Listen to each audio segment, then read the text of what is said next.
para adorar o Senhor. Vamos com alegria lembrar da aliança que temos com Ele, aliança de amor, aliança com seu Filho, aliança de sangue vertido no meu lugar, no seu lugar.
Suas ricas promessas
amor, aliança de paz e graça. E o Senhor Jesus, Ele disse que Ele era a luz do mundo. E quem andar com Ele não vai andar em trevas. Amém?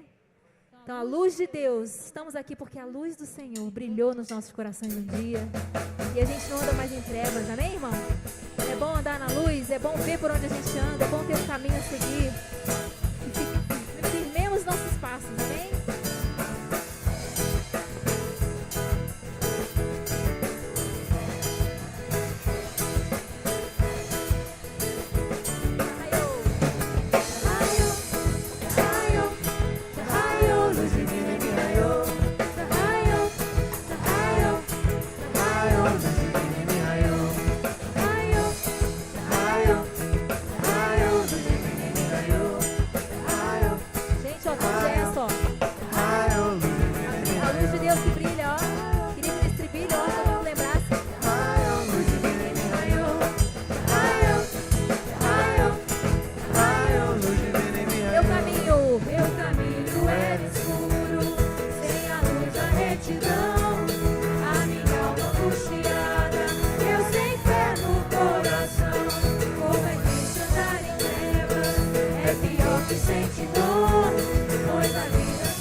Essa luz que nós chegamos para adorar aquele que é digno de receber toda a honra, toda a glória ao Cordeiro de Deus que foi morto e ressuscitou, e nele temos vida em abundância, vida eterna, a vida de Deus. Adorado seja teu nome, Senhor. Adorado seja seu nome, Senhor. Te exaltamos, Santo de Israel. Santo de Israel. Inclinamos em adoração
terra se enche da tua glória, Deus.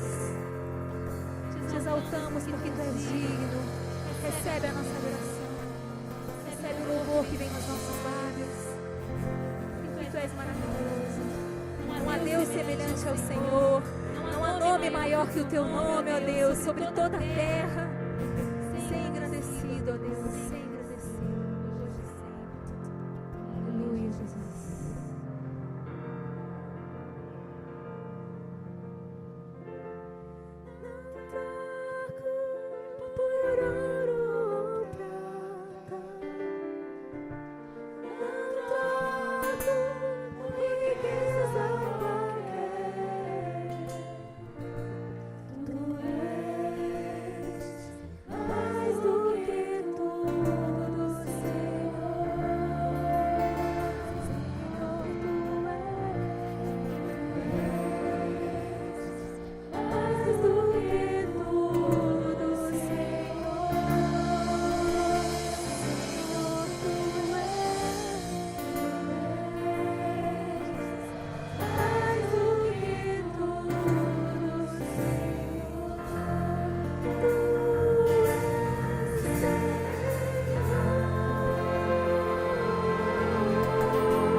Deus é bom, não é? Em todo o tempo, o tempo todo. Vamos abrir a palavra, a carta de Paulo aos Filipenses. Você já sabe de cor o versículo, né? Filipenses 4:4. Dá para falar sem olhar para a Bíblia? Alegrai-vos no Senhor. Outra vez digo, alegrai-vos. Vamos repetir? Alegrai-vos no Senhor. Outra vez digo. Amém. Graças a Deus. Senhor, nós te louvamos, porque a alegria do Senhor é a nossa força. A alegria que o Senhor nos dá transcende as tribulações, as dificuldades, as adversidades, as tragédias. Aliás, essa alegria se faz presente de uma forma especial nesses momentos. E nós te louvamos por isso, porque Jesus é a nossa alegria, Jesus é a nossa esperança, Jesus é a nossa justiça, Jesus é a nossa força, Jesus é o nosso socorro bem presente. Nós te louvamos, pedimos que essa alegria, Pai, que a Tua palavra fala e que nós experimentamos, seja renovada, Senhor, nos nossos corações nessa manhã, pela Tua palavra, pela Tua presença, pelo agir do Teu Espírito Santo, em nome de Jesus, Pai. Amém, Senhor. Queria que você também não esquecesse que no dia 11, pela manhã, nós vamos ter aqui um casal de missionários, a Valquíria e o Alexandre, apresentando o projeto com relação ao povo Beafada. E no dia 24 e 25, nós teremos uma conferência missionária. E o sábado à noite vai ser uma bênção. Estamos preparando algo muito especial. Vamos ter pessoas convidadas, missionários ministrando aqui. Vamos ter várias missões com seus estandes aqui, para você conhecer, participar, se envolver. E no dia 25 nós faremos o culto de adoção do povo Beafada. E Deus é tão bom que nos deu esse privilégio de participar através da oração, através do conhecimento, através do investimento e através do envio de missionários para alcançar aquele povo. Esta semana, Deus me deu a alegria de conhecer um Beafada. Está no Brasil um pastor, o Malan, esteve aqui ontem na juventude. Ele veio, está no Brasil, fazendo contato com algumas igrejas que participam com ele. Ele nasceu no povo Beafada e foi ser criado em outra aldeia. E lá ele foi alcançado, foi o primeiro fruto da Amide, lá em Guiné-Bissau. E ele vem orando há 15 anos pelo povo Beafada. E Deus faz essas coisas, né? Vai confirmando isso. E a alegria do coração dele de ver que este povo está sendo adotado. E a igreja está com outras 4 igrejas participando do envio desses missionários e desse projeto lá entre o povo Beafada. É um desafio muito grande. Só nessa tribo, nesse povo, são 4 dialetos. Então, para traduzir a Bíblia para esse povo, não vai ter ser tão simples, né? Para comunicar com esse povo, não é tão simples. Então, é muita oração, muita paciência, muita graça, muita perseverança, e ali vai ser plantada uma bela e linda igreja. Amém, queridos? Eita, amenzinho. Deixa o diabo ouvir, amém? Amém, graças a Deus, porque às vezes o diabo é surdo, ele precisa ouvir que nós estamos concordando. Olha, vai acontecer, assim seja, em nome de Jesus.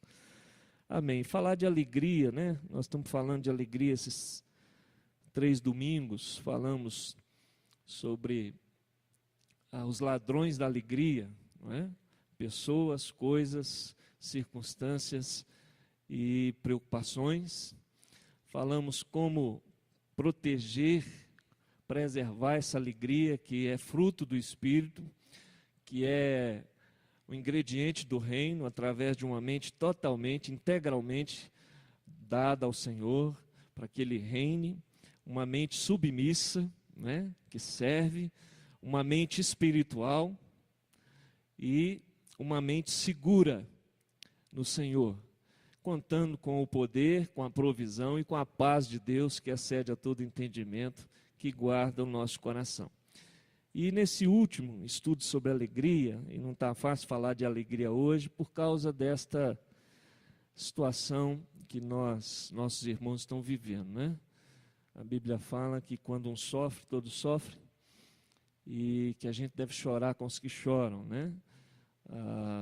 O Marcelo, filho da Solange, do nosso irmão Mi, sofreu um acidente, faleceu na sexta-feira à tarde e está sendo sepultado agora. Então, eu estive lá ontem e hoje o pastor Éder está lá pela manhã com o bispo Antônio e tantos outros irmãos. E então falar de alegria é um negócio meio complicado nessa hora. Mas essa alegria que nós estamos falando, ela é nessa hora que a gente sabe que essa alegria existe, que essa alegria está aí. Porque, como eu disse, você vai num velório, num sepultamento de um crente, e vai num velório e num sepultamento de quem não conhece Jesus. É totalmente diferente. No velório, no sepultamento de um cristão verdadeiro, há choro, há tristeza, mas há alegria, há conforto. No sepultamento de quem não conhece a Jesus, via de regra, há pranto, há desespero, há angústia, há sofrimento. Então, essa alegria que o Senhor dá, porque, na verdade, quem está falando dessa alegria está preso, acorrentado, condenado à morte, foi morto por causa do Evangelho, estava sofrendo. E se alguém que sofreu, foi o apóstolo Paulo. E ele desfruta dessa alegria mesmo em face de toda a adversidade que ele está vivendo. E é fato que o inimigo das nossas vidas, ele quer ver a gente triste. Ele quer ver o cristão abatido. Nós não estamos, num recreio permanente. E essa alegria, o inimigo sempre tenta aplacá-la, destruí-la, roubá-la. E essa alegria, ela pode estar no coração de muita gente, de muito cristão, um pouco aplacada, porque muitos confundem alegria com sorriso, né? Alegria com o fato de estar alegre, contente, sorrindo, mas essa não é a verdade, porque a alegria que o Senhor dá é uma alegria espiritual, é uma alegria que mesmo em meio às tristezas da vida, ela faz com que a gente tenha um coração alegre e centrado no Senhor. E o Paulo fala sobre alguns elementos que nos ajudam a cultivar essa alegria, não só a preservá-la, mas a cultivá-la. A alegria que o Senhor coloca no coração dos seus filhos é como uma plantinha, uma semente que precisa ser regada. E à medida que você vai regando essa plantinha, ela vai crescendo, e ela vai dar uma árvore bonita, e ela vai dar fruto, né? Ela vai criar raízes. O grande problema é que nem todos os cristãos cultivam essa alegria. Não sabem como cultivar essa alegria. É a mesma coisa do coração que recebe uma semente de tristeza por uma notícia, por uma pessoa, por uma coisa que foi levada, por uma circunstância. Se ele cultivar essa tristeza, ela vai virar angústia, ela vai virar como diz o Gravino, uma trozoba só. Ela vai crescer. Da mesma forma, a alegria. Ela precisa ser alimentada, ela precisa ser cultivada, precisa se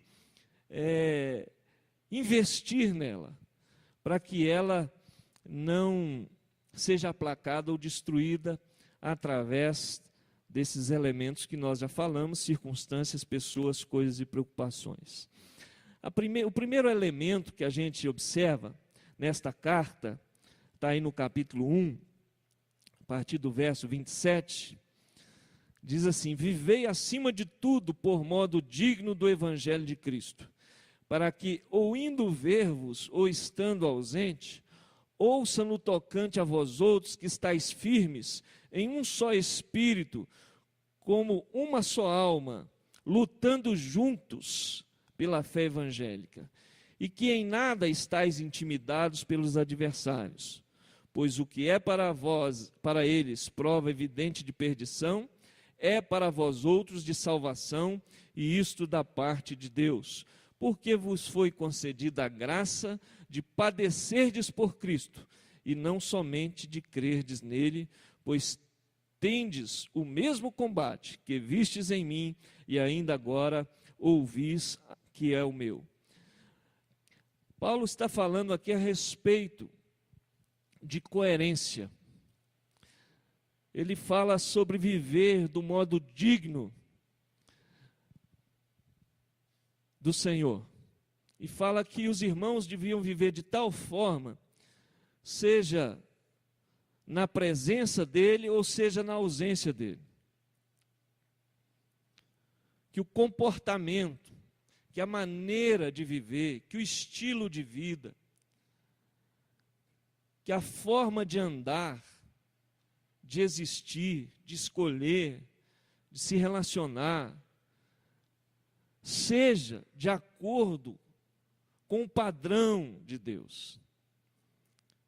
Que o cristão não seja alguém que, na presença dos irmãos, é uma coisa, e na ausência dos irmãos é outra coisa, né? Até coloquei ali, sorria mesmo sem estar sendo filmado, né? Às vezes você vai nos lugares assim, sorria, você está sendo filmado. Aí você, mesmo sem estar sendo filmado, mesmo porque, gente, a nossa vida espiritual, ela não é uma dicotomia, ela é única. O cristão, ele não tem a vida espiritual e a vida secular. Não. Ele tem a vida espiritual. Ele está no reino de Deus, ele está vivo. Ele recebeu a luz do Evangelho. E agora, o reino de Deus está e deve estar abrangendo todas as áreas da sua vida. e vai refletir na sua vida profissional, financeira, familiar, conjugal, tudo, ministerial. Ele é um ser inteiro. Muitas pessoas dicotomizam a vida. Não, eu tenho minha vida religiosa e tenho minha vida secular. Uma coisa, outra coisa, outra coisa. Mas não é assim no reino de Deus. Um cristão que tem uma vida secularizada é uma tragédia para o Evangelho. É uma tristeza para o Evangelho. É um descrédito para o Evangelho. Então, Paulo está falando que precisa haver uma coerência entre o que eu sei, conheço, o que eu falo, o que eu ensino e o que eu vivo de fato. A minha conduta deve ser coerente com aquilo que eu tenho como discurso. Eu preciso ter uma identidade cristã. Amém, irmão?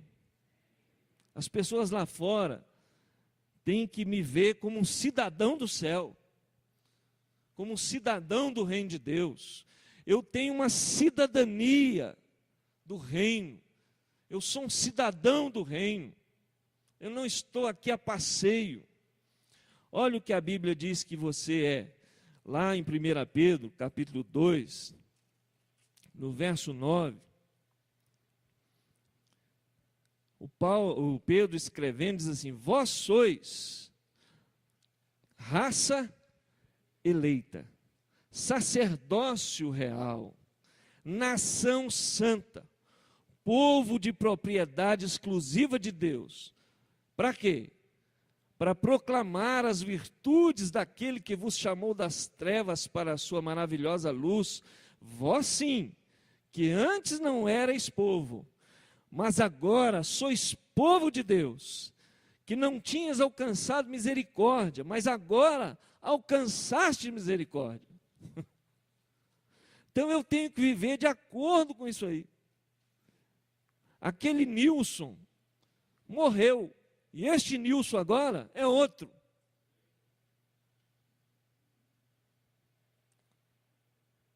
Ele está sendo transformado, ele vive numa outra realidade. Ele é um cidadão do céu, ele sabe que está aqui de passagem, que estas coisas desse mundo são efêmeras, vão passar, e que neste lugar que nós ainda estamos, chamado terra, vai acabar. E enquanto aqui nós estamos vivendo diante do império das trevas que governa esse sistema, essa era, mas não governa a nossa vida. O crente não é governado por essa era, ele é governado por Jesus. Ele é diferente. Amém, querido? E as pessoas lá no mundo vão e precisam ver essa identidade na nossa vida. O nosso testemunho corroborando com o Evangelho de Jesus. É isso que o Paulo fala nesse verso 27, que na nossa vida precisa estar evidente. Pastor, mas eu sou tão cheio de defeitos. Sim, mas há virtudes do reino. Você é separado, você é propriedade exclusiva de Deus.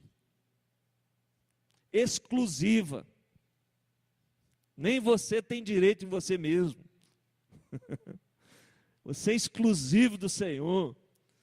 Você é feitura dele. Você é a menina dos olhos do Senhor.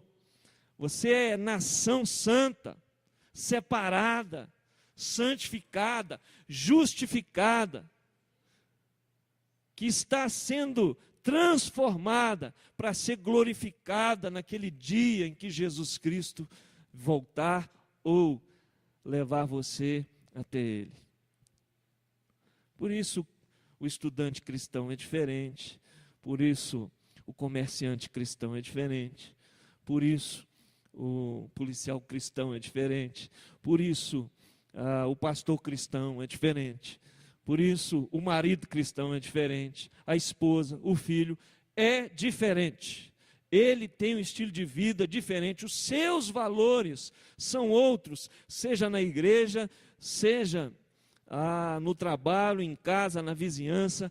Ele tem uma conduta que transpira o reino de Deus.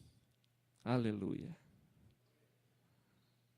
Graças a Deus. Eu lembro de uma vez que eu sofri um acidente em Goiânia. Eu estava indo para um trabalho da Mocidade para Cristo, estava para buscar uma pessoa para um culto, e um rapaz avançou um sinal, isso é normal lá em Goiânia, e me pegou pelo meio assim, e o carro saiu desgovernado. Ainda bem que era uma belina velha, daquelas que tem lata, que senão, se fosse um carro mais novo, estava lascado. Belinão, sustância, a chalana, e marronzona, cor de burro fugido, uma beleza. E aí, era um rapaz, um engenheiro esse negócio de elevador, rapazinho novo, estava indo para uma reunião apressado, e aí o carro dele acabou à frente, um golzinho zerinho, bonitinho, e o belinão só amassou a porta e eu bati a cabeça assim, e ele veio todo desesperado, preocupado, e aí eu saí, falei, cara, calma, está tudo certo. Não, você desculpa. Eu falei, rapaz, está tudo certo. Deus tem um plano em tudo. Você bateu, avançou o sinal, mas está tudo certo. Vamos conversar, fica tranquilo. E ele falou, foi ficando boquiaberto assim, porque normalmente lá em Goiânia, quando você bate, meio que sai armado, já sai, né? Cléia sabe bem disso. E eu falei, não, cara, você me desculpa. Eu falei, está tudo certo, senhor. Deus tem um plano para a sua vida, fica tranquilo, você vai dar certo. Quer dizer, eu surpreendi ele. Foi uma ação natural. Depois que eu falei, caramba, como é que eu agi desse jeito, né? A graça de Deus, que te faz, em meio a essa situação, não brigar por seus direitos, mas ter uma conduta que abençoa os outros, mesmo eles estando errados, mesmo você estando certo, que é capaz de muitas vezes sofrer o dano. E isso é o cristão. Ele é diferente, ele é transformado. Agora, o que se evidencia muitas vezes, gente, é uma grande superficialidade que a gente vê entre os cristãos, uma grande incoerência entre ser uma coisa na igreja e ser outra lá fora. Ter um comportamento na igreja e ter um comportamento lá fora distinto. E alguns valores, princípios do cristianismo andam meio sumidos, né? Como perdão, coerência, compromisso, contrição, reverência, consagração. E qual a razão disso? É porque muitos foram batizados no Espírito, mas não foram batizados com fogo.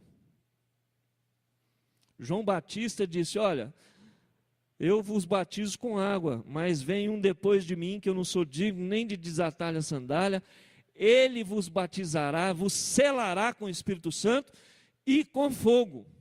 Por que com fogo? Porque o fogo, irmão, vai destruindo, vai consumindo esses valores do velho homem, desta era na nossa vida. E o Espírito de Deus vai construindo essa nova natureza, essa nova vida. O velho tem que morrer. Por isso que muitos cristãos continuam sendo cristãos carnais, secularizados. Principalmente no futebol, né? Já viu crente jogando bola? É uma bênção, irmão. Jesus fica lá do lado de fora. E o couro come. E crente não briga, eles pedem desculpa toda hora e paz do Senhor, mas Não vá em futebol de crente. Você vai cair da fé. É um problema. Cuidado.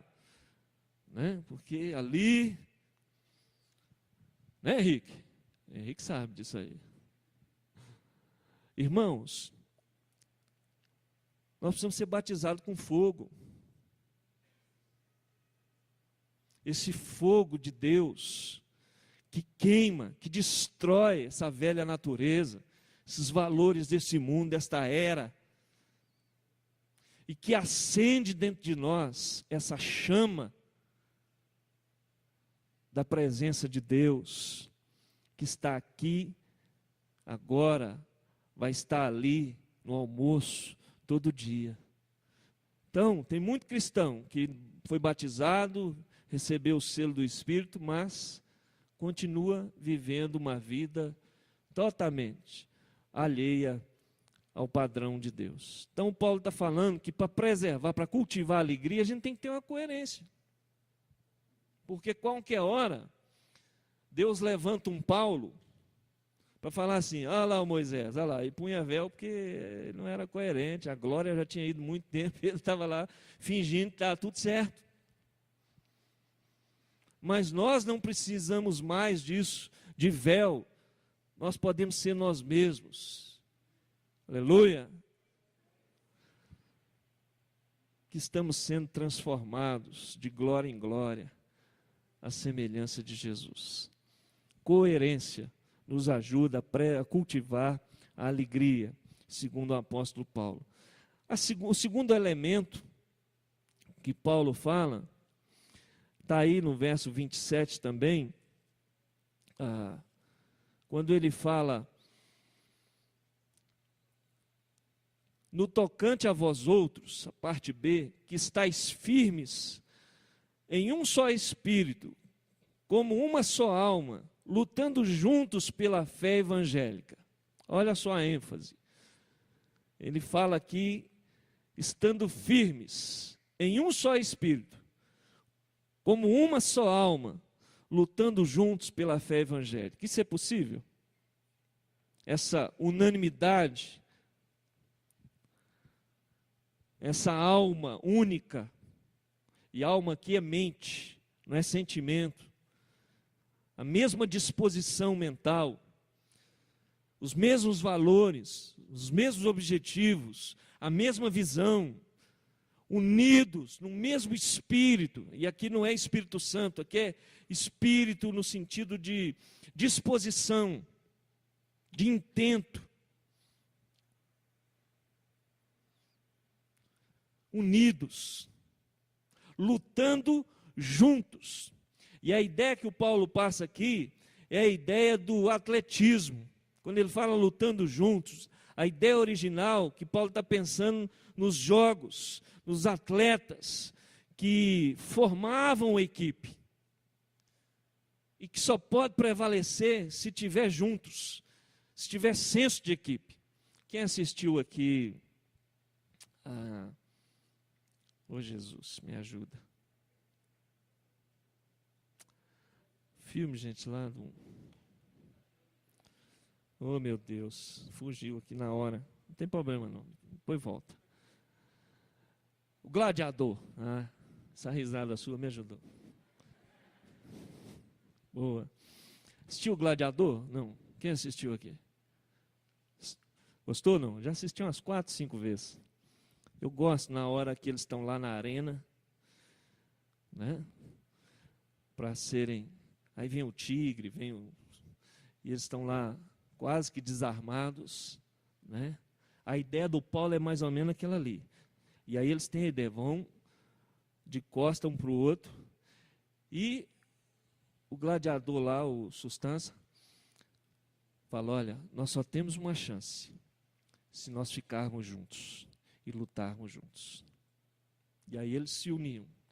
Aí mataram um monte de gente, junta de novo, um de costa para o outro, para ninguém ser pego de surpresa. Essa é a ideia que o Paulo está falando, senso de equipe, um protegendo o outro, um protegendo para que ninguém seja pego de surpresa,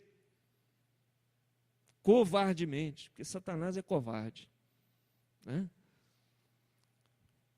Cultivar alegria, irmãos, nós precisamos de cooperação, estarmos juntos, como um senso de equipe, trabalhando juntos. A igreja não pode ser departamentalizada, nós temos que lutar junto, unidos, e a gente junto, a gente é mais forte, e nós somos melhores juntos, porque nós nos complementamos. Ninguém tem que ficar sozinho, lutando sozinho.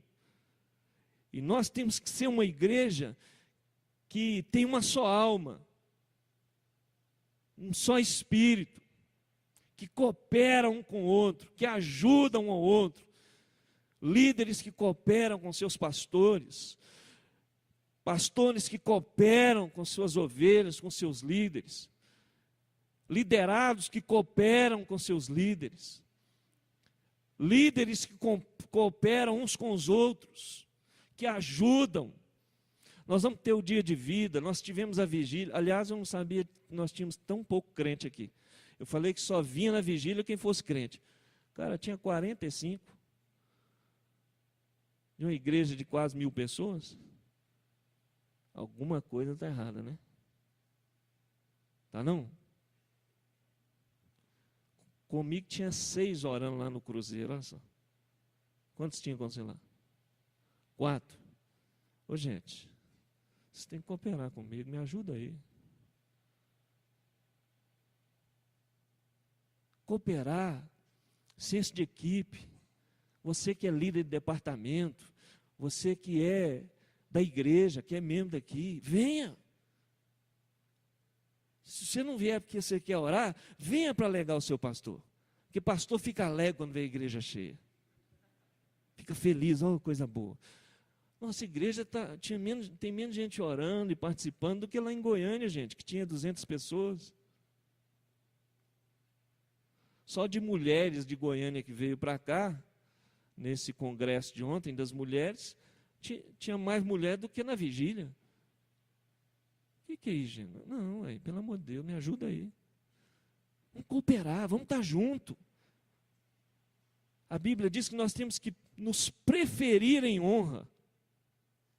Poxa, podia sair para jantar hoje, mas eu vou lá, vou preferir os meus irmãos em honra. Eu vou honrar os meus irmãos com a minha presença. Eu vou participar, eu vou estar presente.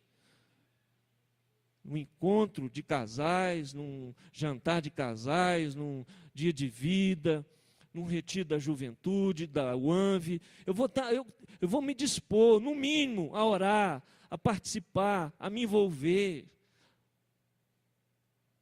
a me alegrar com as vitórias.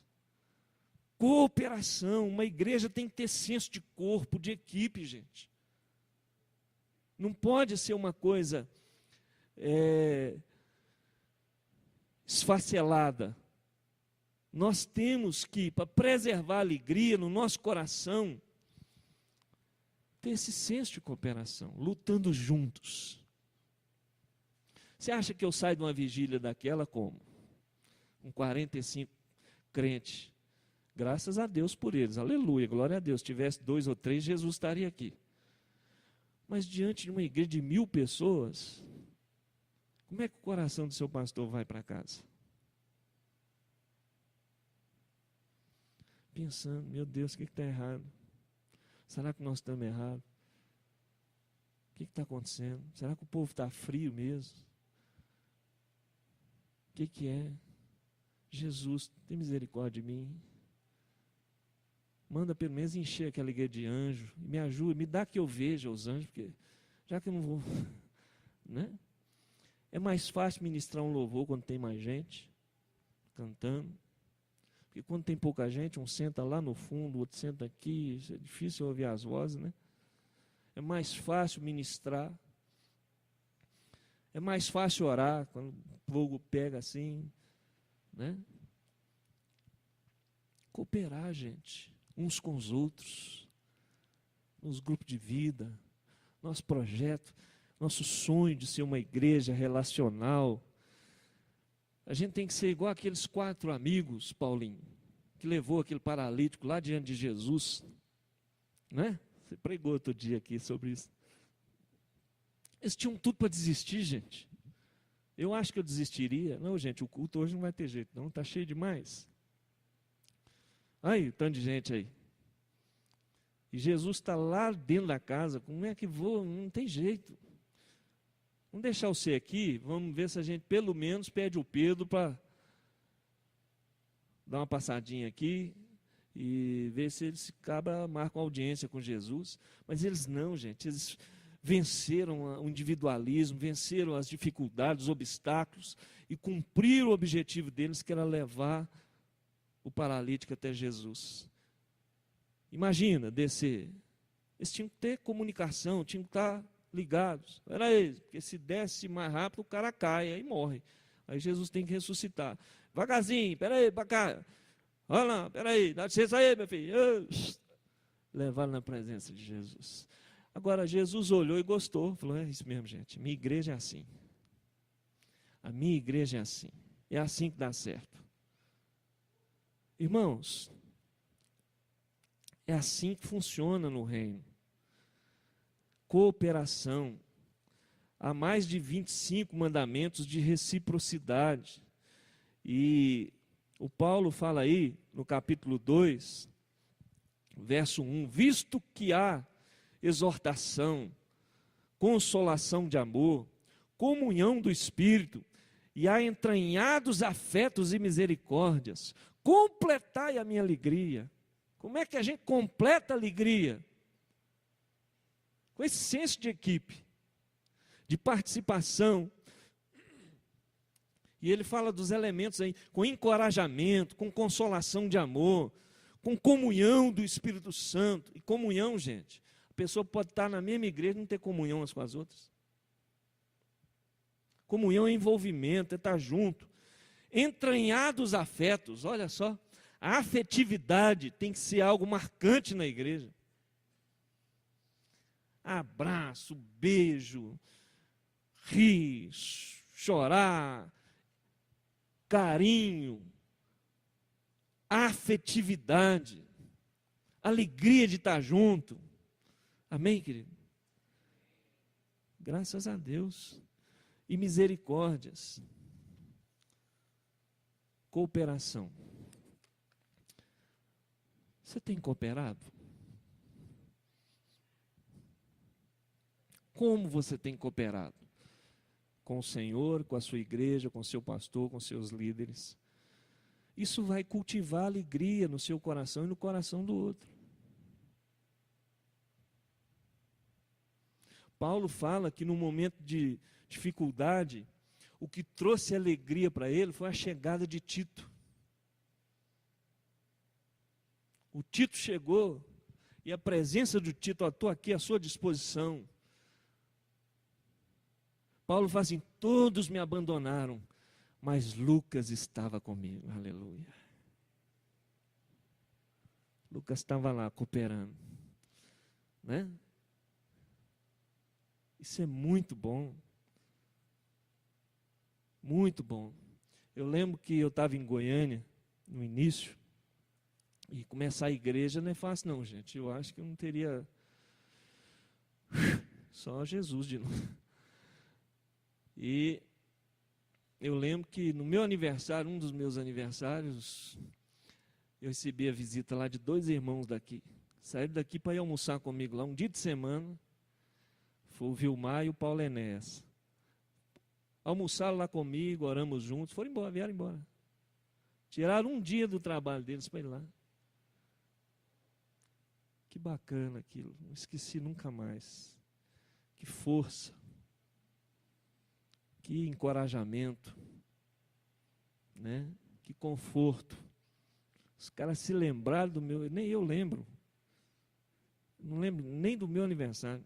Lá em casa eles têm que me avisar. Ó, não tem jeito. Coisa boa, né? Cooperação. E o terceiro elemento, Paulo fala de relacionamentos fraternos. A base da nossa existência como igreja, gente, é relacionamento. E esse relacionamento tem que ser algo que se aprofunda, tem que ser forte, tem que ser durável e em confiança. A gente só aprende e só descobre a nossa identidade em relacionamento um com o outro. Se aprofundando. Vai dar umas engastalhadas de vez em quando, mas é assim mesmo. Com perdão, tudo se resolve. A gente vai para frente. Porque nós não somos apenas companheiros, nós somos irmãos em Cristo Jesus. Aleluia! Somos irmãos, vamos viver para sempre. Irmãos, nós desaprendemos a ser irmãos, gente. Nós precisamos ser irmãos do outro. Como é que Paulo definia relacionamento fraterno? Ele fala aí, ó. Ele pensa, um irmão que desenvolve a fraternidade, ele não pensa em si mesmo, ele pensa nos outros. Olha o que ele fala a respeito de Jesus aí. Tende em vós a mesma disposição mental. Essa palavra sentimento não é a melhor tradução. A mesma disposição mental que houve em Cristo Jesus, pois ele, subsistindo em forma de Deus, não julgou como usurpação ser igual a Deus, antes a si mesmo se esvaziou, assumindo a forma de servo. Jesus não pensou em si mesmo, ele se esvaziou de si mesmo, ele pensou no outro. É isso que Paulo diz que é fraternidade, é pensar no outro, é preocupar com o outro, é orar pelo outro, é ajudar o outro. A palavra outro, aqui no Novo Testamento, é muito enfática, é a chave. Porque o cristão não é centrado em si mesmo, ele é outro centrado. Ele não se satisfaz só ele estando alegre. Ele só se satisfaz quando os outros também estão alegres. É aquilo que a gente usava muito na Mocidade para Cristo, nos retiros. Brincadeira é quando os dois estão alegres. Quando um só está alegre, não é brincadeira, aí já virou maldade. Então, o cristão, ele pensa nos outros. O Paulo fala assim, no capítulo 1, verso 1, que eu tenho-vos na mente, capítulo 1, de 3 a 6. Dou graças ao meu Deus por tudo que recordo de vós. Olha só. Ele trazia os irmãos na mente. Bacana. E ele dizia, eu trago vocês no coração, verso 7. Aliás, é justo que eu assim pense de todos vós, porque vos trago no coração. Olha só. Ter na mente, ter no coração e ter nas orações. Aí no verso 9 a 11, ele fala que eu faço menção de vós diante de Deus, através das minhas orações. Então nós precisamos ter os irmãos na mente, ter os irmãos no coração, que vai desembocar em oração. Você não ora para quem não está na sua mente, você não ora por quem não está no... E quem está no seu coração recebe uma oração diferente. Não tem jeito. Se você não tiver a pessoa na mente, no coração, você vai esquecer de orar. E quando te lembrar de orar, você vai fazer aquela, oh Deus, abençoa, fulano está, aquela oração repórter. A gente começa a falar para Deus tudo que ele já sabe, né? Senhor, abençoa o fulano. O Senhor sabe que ele está... Eu sei, pois é. Então vai lá ajudar ele, visita ele. Ajuda ele. Senhor, o Senhor sabe que ele está desempregado. Eu sei, foi eu que tirei daquele emprego lá, mas eu quero que você ajude ele. Eu já sei, meu filho, eu sou onisciente. Você tem que orar assim, Senhor, o que eu posso fazer para ajudar aquele irmão que está em necessidade? O que o Senhor quer que eu faça? É diferente. Essa é a oração de quem traz na mente, traz no coração e ora, se colocando como resposta da sua própria oração. Ele pensa nos outros e ele serve. Capítulo 2, verso 7. Antes a si mesmo se esvaziou, assumindo a forma de servo. Gente, servir é amar por demonstração. Servir é o maior privilégio que nós temos.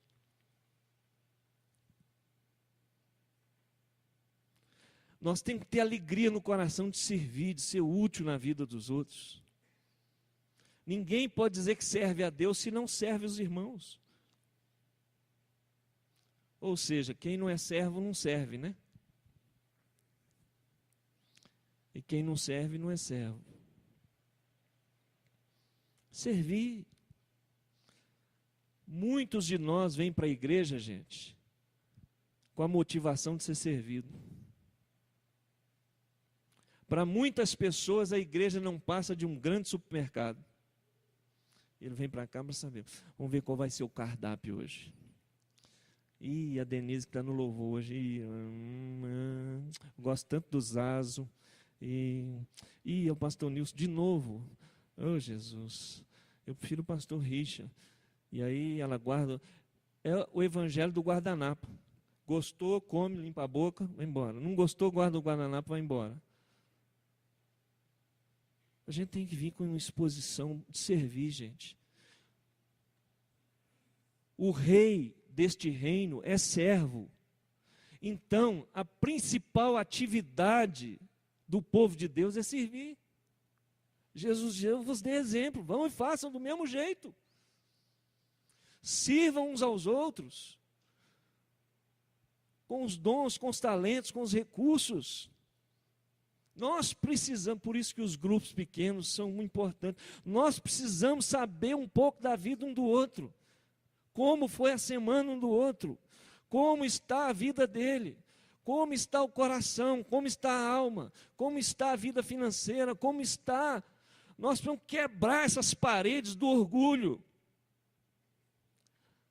nós precisamos quebrar essas paredes, gente, da reputação, da imagem. Ah, vai descobrir que eu estou endividado. E daí? É para descobrir mesmo, para te ajudar, para você sair dessa. Aleluia! Tem gente que não sabe receber presente. Eu fui visitar uma senhora, lá em Goiânia, uma senhora abandonada pelo marido, já bem idosa, e morando com a irmã, e as duas era a faixa de Gaza na casa dela. Era uma briga constante. Aí eu chegava lá para visitar, uma falava mal da outra. E eu tinha que apaziguar aquele trem. E elas não tinham condição financeira, não tinha nada, plano de saúde, não tinha. E a igreja que ajudava, comprava remédio, pagava conta, chegava lá, conta de telefone atrasada, conta de água atrasada, aí a gente dava um jeito de pagar. Falei, você não pode ficar sem água, você não pode ficar sem telefone, você adoece aqui, vai ligar como? E um dia, os diáconos foram lá levar uma cesta básica, cesta sustância. Falei, puxa, eu queria uma cesta dessa lá em casa. Fizeram a compra, as diaconias, os irmãos, ela não aceitou. Não precisa de cesta básica, não. Aliás, eu não como desse arroz, não. Tem gente que não sabe ser ajudada, né? A gente fica se escondendo atrás. Irmãos, a nossa comunhão se nivela e acontece nas nossas fraquezas. É aqui que nós servimos, nos aproximamos, nos conectamos. Ninguém aqui é super-herói da fé, não. Todo mundo aqui tem problema. Todo mundo aqui passa seus dramas. E nós cultivamos alegria, nos ajudando, sendo resposta. Chorando, rindo, socorrendo. Por exemplo, esses meninos aqui, domingo, me alegraram o coração demais da conta. Esse aqui é flamenguista. Cheguei lá em casa, na hora do jogo do Atlético, estão todos eles de camisa do Atlético, torcendo, falei, esses meninos são solidários demais. E na hora do gol, o flamenguista torcendo para o Atlético, eu falei, isso é de Deus. Eles não sabem, mas não é porque torceu para o Atlético, mas o gesto deles me abençoou. Eu falei, gente, ó, todo mundo lá, eu cheguei e estava lá. Deus abençoe. Vendo essas pequenas coisas, né? Tá vendo? Já até vou doar a camisa do Atlético para cada um. Jerry que me perdoe, mas já era. Irmãos, servir é um privilégio. Coerência, cooperação, relacionamento fraterno. Jesus serviu, Jesus pensou nos outros e Jesus se sacrificou. Servir não é fácil não, gente. Tem que ter sacrifício. Hoje a gente tem um evangelho aí, sem cruz, ou com uma cruz que não fala de sacrificar. Quando fala de sacrificar é dinheiro. Irmão, sacrifica que 100 que Deus vai te dar 1000. Sacrifica. Não é isso não, irmão. Sacrifício. Muitas vezes sacrifício vai ser sair de casa para ir fazer uma visita. Vai ser ir no hospital. Vai ser tirar um troco do bolso e... Vai ser pagar uma conta. Vai ser um abraço. Vai ser estar presente. Vai ser abrir mão de alguma coisa. Não existe, gente, o ser servo sem se sacrificar. E hoje a gente tem uma turma aí que não quer cruz, quer salvação, mas que não quer cruz, não. Irmão, sacrifício. Às vezes até de si mesmo, de sonhos, de projetos pessoais em favor do outro, em favor da obra de Deus, em favor do povo de Deus. Jesus se sacrificou para nos abençoar, para nos alcançar, para nos trazer a oportunidade de estar perto de Deus. Será que o meu cristianismo tem me custado alguma coisa? Será que o ser cristão, para mim, tem me custado alguma coisa? Hoje nós vivemos uma geração, gente, que quer as coisas mais fáceis. Né? É natural. Hoje a gente quer um carro, mas não quer o carro da maçaneta, velho. Bom, e ter que empurrar o vidro com a mão assim, para ele dar uma enjambrada. Hoje a gente quer um carro... E de preferência aquele negocinho que a gente... e os vidros sobem sozinhos. Ah, legal. A gente quer isso. A gente já não quer direção hidráulica, nós já queremos elétrica. Mais levinho. Normal. Nós estamos vivendo a era de querer as coisas fáceis. E as coisas são muito fáceis e também descartáveis. Só que no reino de Deus, irmãos, nem tudo é fácil não, viu, irmão? Não é fácil não. Não é fácil ser crente, não é fácil suportar, não é fácil tolerar, né? Eu queria muito estar lá andando no eixão uma hora dessa. Bom, né? Tá com os meninos andando de bicicleta, estou aqui com você, graças a Deus, coisa boa, gente. Aleluia. O Galego chegou em casa hoje, 2 horas da manhã, queria muito estar em casa, dormindo, descansando. Está aqui, veio. Não tem garupa, gente. Sacrifício, cada um dando parte. Não é aquela história do frango e do porco. Vamos fazer um omelete? Eu entro com a galinha, né? O frango não. Eu entro com ovo, você entra com bacon. Ah, tá. A maioria quer entrar com ovo, hein? Ninguém quer entrar com bacon. Ninguém quer dar de si. Ninguém quer cortar na própria carne. Às vezes, relacionamento familiar, conjugal,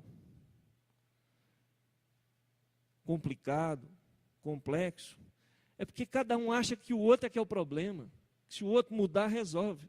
Ele não quer cortar na própria carne. Ele não quer abrir mão. Ele acha que ele não é o problema. Se o outro melhorar... Não, porque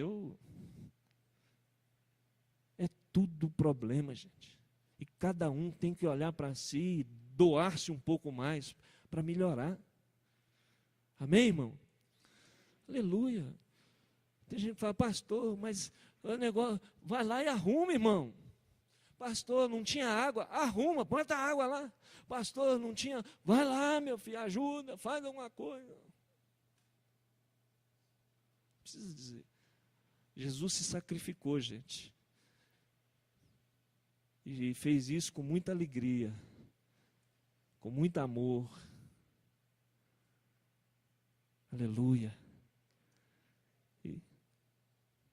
Mas glorificou a Deus e foi glorificado. Quando você é coerente, quando você coopera e quando você vive o amor verdadeiro, fraternal, Deus é glorificado e Deus honra você. E diz a Bíblia que Deus exaltou Jesus acima de todos e foi glorificado nele. Que Deus nos abençoe, irmãos. Que Deus nos dê uma igreja coerente, conhecida pela sua firmeza, pela sua coerência, uma igreja cooperadora, uma igreja fraterna, que se doa, que socorre, que ajuda, que está presente, que se envolve, que está junto ali, agarrado. Amém, querido? Essa igreja que eu quero, gente. E essa igreja que eu estou orando, e essa igreja que eu estou trabalhando, e essa igreja que Deus vai fazer. Queira você ou não, Deus vai fazer. Uma igreja com entranháveis afetos. Aleluia. Vamos ficar em pé, vamos orar.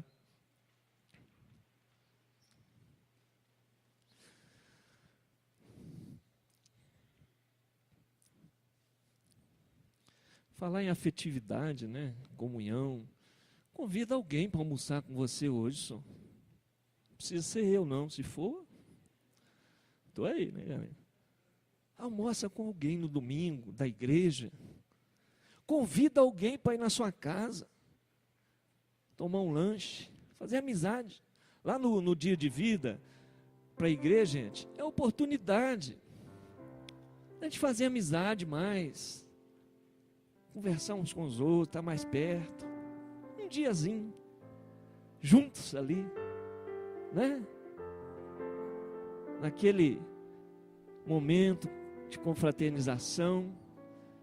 A gente vai conhecendo um, conhecendo o outro.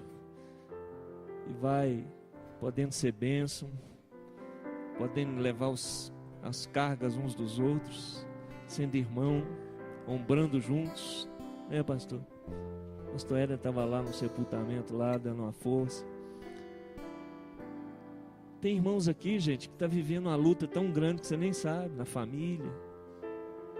Que às vezes chega aqui, ó, coração rasgado. É provável que tenha gente aqui no nosso meio hoje que não tem o que almoçar. E se isso existe, nós estamos cometendo um pecado comunitário.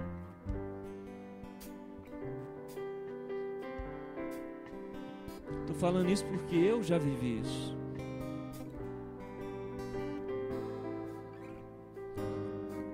Nós temos que ter essa igreja afetiva, relacional, próxima, ajudadora, presente, dinâmica, nas vigílias, nas orações, nos programas da igreja. Amém? Chegar para o irmão, como é que está seu ministério lá? Como é que está as coisas, João? Está tudo bem? O que eu posso fazer para te ajudar? Para cooperar com você, para te servir? Luiz, Ângelo, né? Pastor Richard. Eu queria que você Bíblia fala de entranháveis afetos. Queria que você abraçasse alguém agora. Desse um abraço assim, bem substância. Sua esposa não vale não. Aí não. Aí você já abraçou em casa. Aí não vale. Abraçar o pai e a mãe é fácil. Abraça o Benedito aí.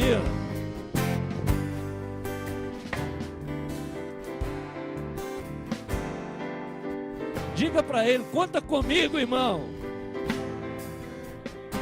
Eu quero te servir. Abraçar o irmão é fácil, não é não? Às vezes, né? Abraçar a esposa é fácil, Robertão. Nem aí, você abraça toda hora. Quer ver se abraçar o pastor Richard ali, ó. Olha lá, vai lá pra você ver. Dá um abraço nele. Suado. Olha lá, um abração. Glória. Abraça alguém que você nunca abraçou aqui dentro. Vai lá. Vamos, Jaime. Ô, Jaime, faz alguma coisa aí, Jaime. Um abraço. Aê, ó.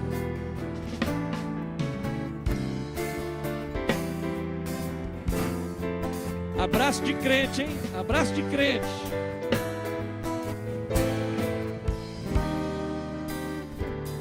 Esse barulho santo é uma bênção.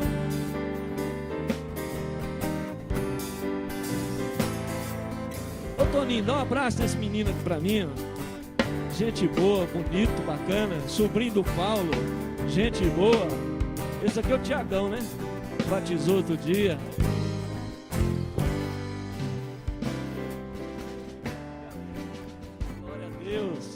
Ô Paulo, você abraçou quantos? Não, Paulo, não. Um abraço aqui no irmão Francisco, vem cá. Você conhece o irmão Francisco? Olha lá o irmão Francisco aqui, isso é uma bênção, rapaz. Olha lá, pastor. Nós vamos tomar a ceia, gente. Tem que ser nesse espírito, né, Júnior? Ô Éder, dá um abraço no Júnior lá. Olha lá, já dá mais um. Leva ele aí no Bené, fala Pedro, dá um abraço no Bené.